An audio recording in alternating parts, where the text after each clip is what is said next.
Welcome back. Welcome back. It's your boy Hendo here with another edition of Ravens Online on Gatekeepers. And today we have a special video. Today's video is going to be a patron only request video where my patrons send in video questions where I answer them in a video. Now, if you want to be awesome like my patrons, you can always sign up, patreon.com/ROUG. You get a few perks with the different tiers that we have. Look, if you want to join the fun, you can sign up. We have 4 tiers to choose from. We have the South Baltimore tier, which is $1, which is general support for the channel. It also gets you into our Discord where you can hang out with us, have some fun, chat about different things, and just pretty much have fun and meet new people. Next up being the East Baltimore tier, which is $3 a month. With that tier, you get patron updates, patron recognition, and you can enter the yearly Survivor Football League, which also gets you into the Discord. Once again, you can have some fun. Then we start to step it up a notch. We have the West Baltimore tier, which is $5 a month. You get the patron recognition, the patron-only updates, the Survival Football League. You get to send in video requests. Also, you get to get questions answered on air in video form. So you can submit your videos just like this video here, and I will answer them on air.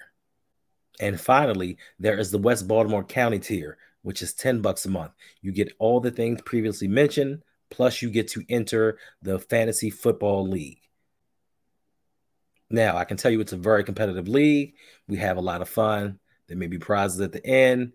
Who knows? Sign up, find out. Come holler at your boy. And you also get exclusive content that others don't get in the tiers below. So check it out. See which one you like. Sign up. Help support the channel. I really would appreciate it.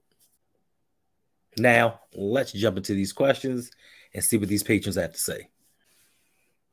First up, we have Jasmine. Jasmine has submitted 5 questions. I know I said 3 questions, but hey, when you're a patron, you get special perks.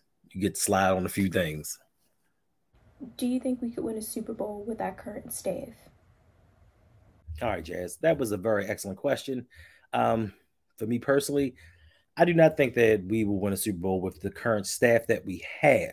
Now, regular season has always been one thing for us. Playoffs is another. Now, me personally, I don't think John Harbaugh is that good of a head coach. He's walked into a great situation with the organization back in 2008. We had legendary players. We had a culture that kind of cultivated this championship medal that drove us forward. And then going forward after that, John Harbaugh, he brought in his guys. He brought in the people that he felt most comfortable with. Maybe not the best coordinators, maybe not the best people, but he surrounded himself with familiarity. And to me, that's what hurt this team the most, the nepotism, the refusal to bring in young talent other than Mike McDonald, but we don't really know what he has going on. Now, as far as us winning a championship, I think that the one thing that's going to hold us back is Greg Roman. Not to say that Greg Roman is a bad offensive coordinator. I just think that when he goes up against a defensive coordinator that knows how to adjust in game, Greg Roman gets flustered. And he really doesn't know how to make the adjustments that the other side does. Also, I think he has a problem egotistically because in his mind, his plays are supposed to work. No matter the talent level that we have, they're supposed to work. And if they're not working, he's going to keep pushing until it does work, or he just runs out of ideas. And that's why we keep going into the playoffs and having the same ills and same failures that we have each and every season. Then to top it off, John Harbaugh is neither an offensive coordinator or defensive coordinator. He really is a special teams guy, so he can't give his input during the games on what should be done, what changes should be made. And I think that that limits us during the playoffs because we get out coached. Like, you can just look at it. We've gotten out coached in every game that we've lost in the playoffs since 2018. Even that first one with Lamar in San Diego. They just outsmarted us. They played us a second time and they adjusted to what they saw the first time they ran up against this offense. And we didn't do anything. We didn't know how to adjust. They added more defensive backs to the game. And for some reason, being this run dominant team that we've been, we decided not to run the ball and tried to throw it just like we always do. And we just don't have the horses to throw the ball and we lose. In your opinion, which problem should be fixed first? Coaching or lack of talent?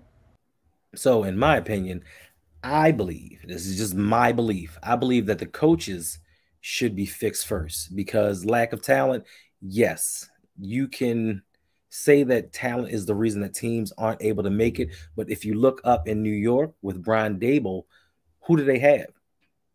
Who do they have? Now, yes, they just recently lost to the Cowboys on Thanksgiving, but they played well and above their talent level. Sometimes you can scheme a team better than it really actually is. Now, if on the flip side, if you look at us, we can have the talent, but if you don't have the proper coaching, we don't go anywhere. So I think that if we get more talent, we don't know how to utilize it. This is why we don't invest in wide receivers because we don't know what to do with it. This organization knows that Greg Roman doesn't know how to scheme or put in proper route concepts for these wide receivers. So why go out and get one? Even though to me that's a stupid philosophy because once again, come playoffs, this is our failure. This is our undoing. The drop balls, the missed routes, all of these things. So if we fix the coaching somehow, some way, and keep Lamar in the process, the talent will follow. Players may take less to come here to play with Lamar, knowing that we can win a Super Bowl with him. But with this coaching regime and this front office as it presently is, players know we're going to run the ball stubbornly. We're not going to put much into the offensive side, and we're going to go in the playoffs and lose. If I'm an offensive player, why would I want to come to a team and go through that frustration? Yes, regular season, we get the wins, it's high fives, it's happy times. But when the playoffs comes, we're one and done. So I just think once we get the coaching down pat, we'll be better off for it. Now that we're about halfway through the season, who are your Super Bowl picks now? Currently, as it stands right now, my Super Bowl picks. I was going with the Eagles, but they haven't looked as strong after kind of the Commanders took away their armor. Now they look a little vulnerable, but they still are the best team in NFC. But Dallas did look pretty good on Thursday. So I think between those two teams, I take it back. Dallas is just destined for failure.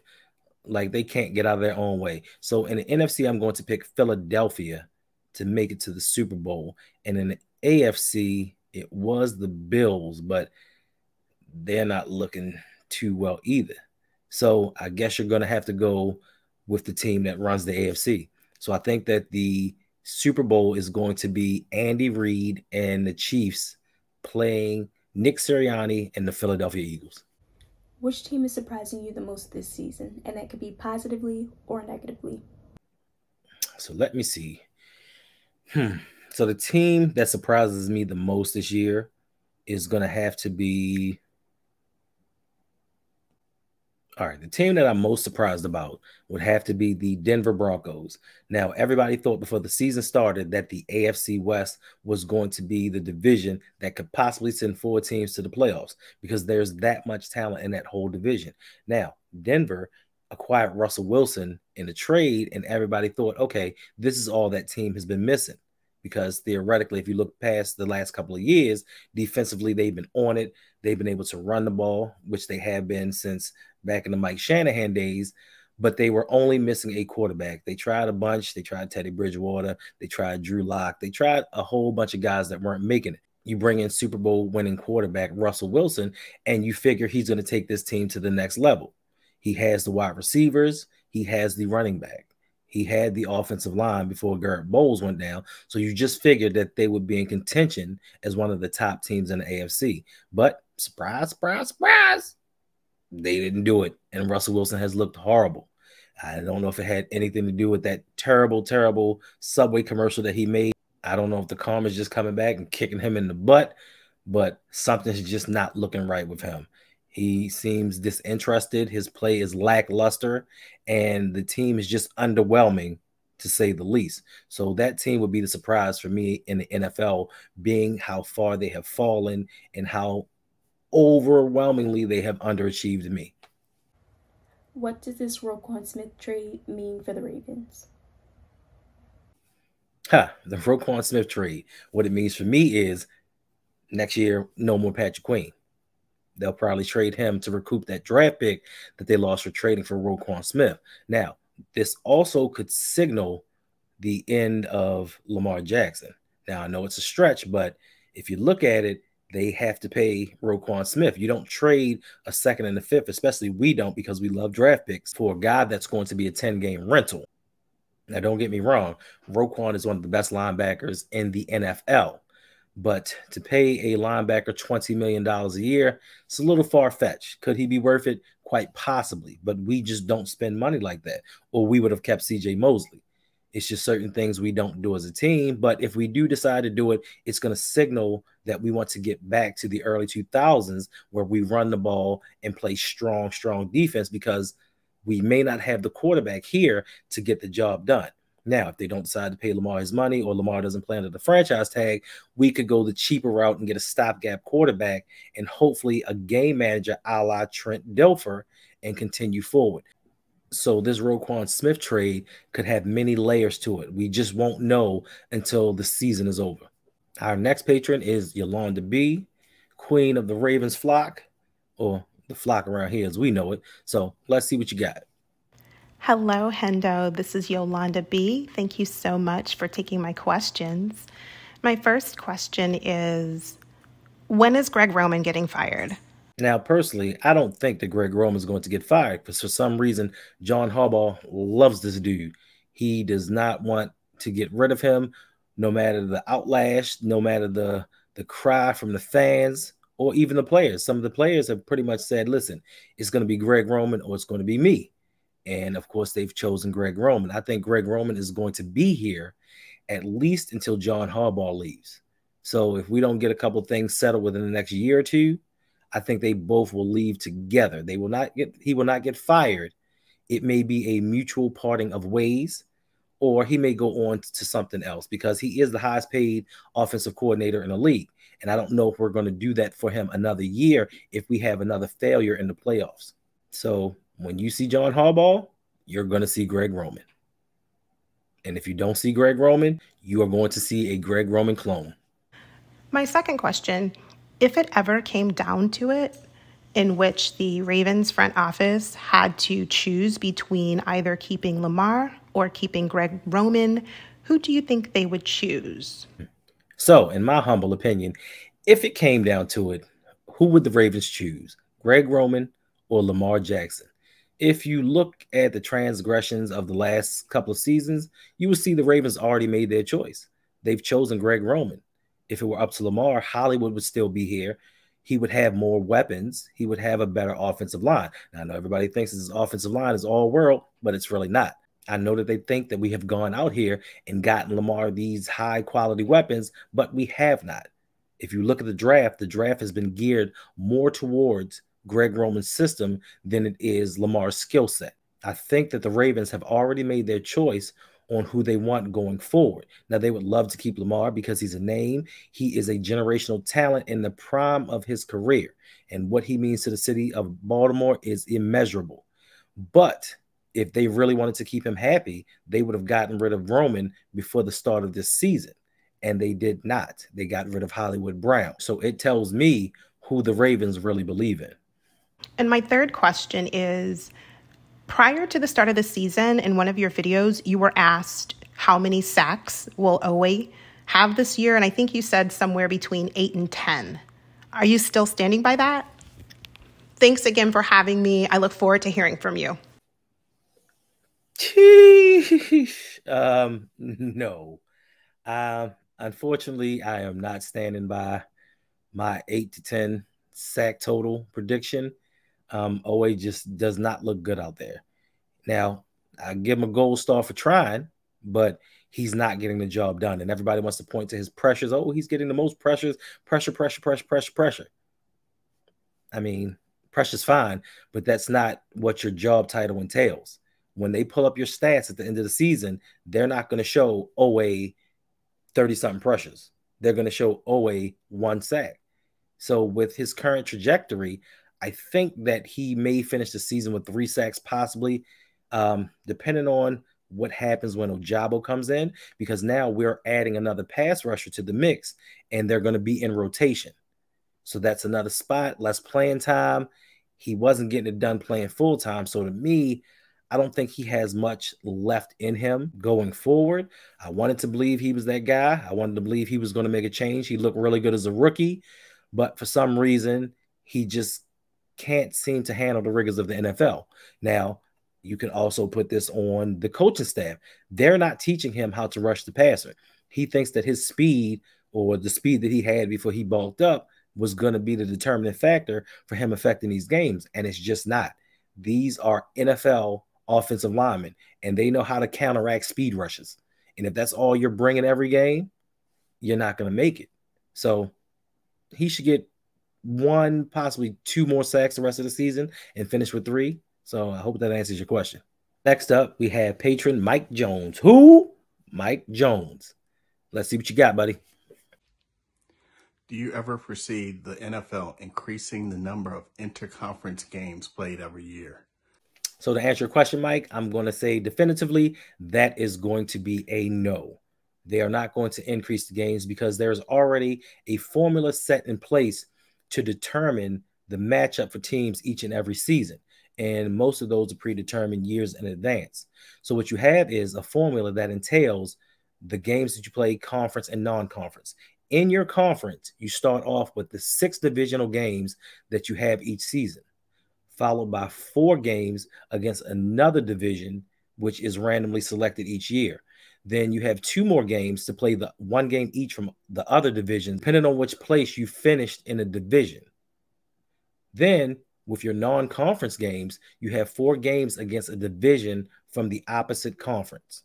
Then the 17th game that's added is going to be a game against a non-conference opponent. So in total, each year you play 5 non-conference games, and it's already set in stone. So I don't see the NFL increasing that number. Once players are moved to the practice squad, can they be moved back into regular play at any time, or do they have to stay out a certain period of time? So yes, once a player has been signed to the practice squad, they can be moved up a total of 3 times throughout the season and still be moved back to the practice squad.